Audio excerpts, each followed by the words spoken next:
आता सब ख्याल बहोरुले से अखियाँ लाल बहो। आता सब ख्याल बहोरुले से अखियाँ लाल बहो। जे आपन रहल बेगाना भइल बा। जे आपन रहल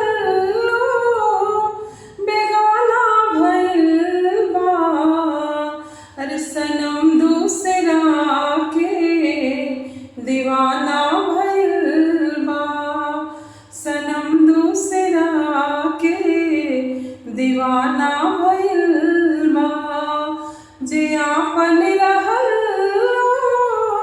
बेगाना भइल बा। सनम दूसरा के दीवाना भइल बा। सनम दूसरा के दीवाना भइल बा। कब सोचले ना रहनी वो इतना बदल जाई।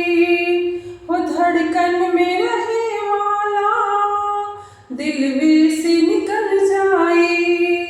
कब सोचले ना रहनी वो इतना बदल जाई। वो धड़कन में रहे वाला वो दिल में से निकल जाए। नए यार से अब याराना भइल बा। नए यार से अब याराना भइल बा। सनम दूसरा के दीवाना भइल बा। सनम दूसरा के दीवाना भइल बा। जे आपन